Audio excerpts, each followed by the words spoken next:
Histoire, Projet Manhattan.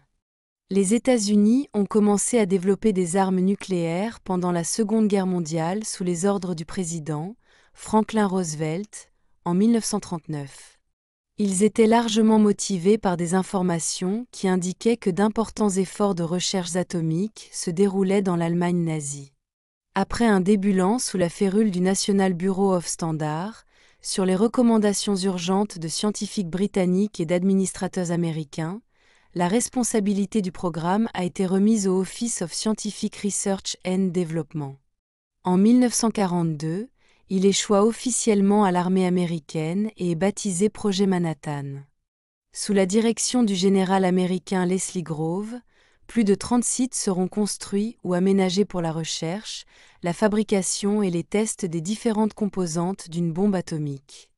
Parmi ceux-ci, notons un laboratoire de recherche, le Laboratoire national de Los Alamos, au Nouveau-Mexique, sous la supervision du physicien Robert Oppenheimer. Une usine d'extraction de plutonium, à Hanford, dans l'État de Washington. Un site d'enrichissement d'uranium, le Laboratoire national d'Oak Ridge, au Tennessee. En investissant énormément dans la fabrication de plutonium dans les premiers réacteurs nucléaires, ainsi que dans les procédés de diffusion gazeuse et électromagnétique, qui permettent d'enrichir l'uranium afin d'obtenir de l'uranium-235, les États-Unis sont à même en 1945 de développer 3 armes opérationnelles. Une bombe atomique au plutonium à implosion, d'une puissance explosive d'environ 20 kilotonnes, est testée le 16 juillet 1945, et c'est Atomic Trinity. Sur les ordres du président américain Harry S. Truman, le 6 août de la même année, une bombe atomique à uranium à insertion, Little Boy, est larguée sur Hiroshima et le 9 août, une bombe atomique au plutonium à implosion, Fat Man, est larguée sur Nagasaki. Les bombes ont tué entre 105 000 et 120 000 personnes et blessé 130 000 autres. Entre 1945 et 1990, les États-Unis ont fabriqué plus de 70 000 armes nucléaires, sous 65 formes différentes, allant d'une puissance explosive de 0,01 kilotonnes, telle la Davy Crockett, arme portable, à 25 mégatonnes, la B-41.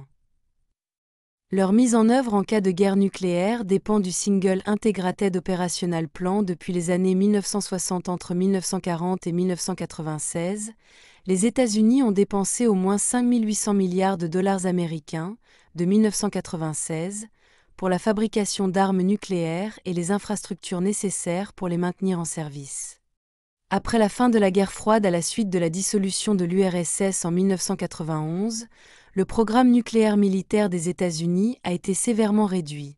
Arrêt des essais nucléaires, arrêt de conception et de fabrication d'armes nucléaires et réduction du stock d'armes nucléaires des États-Unis de moitié au milieu des années 1990. Plusieurs sites sont fermés et sont soumis à des mesures de réhabilitation environnementale. Le gros de la recherche s'oriente vers la validation des armes nucléaires sans recourir à des explosions grandeur nature. Le Stockpile Stewardship utilisant essentiellement la simulation informatique grâce au Advanced Simulation and Computing Program. De plus en plus d'argent est remis à différents programmes destinés à limiter la prolifération de ces armes.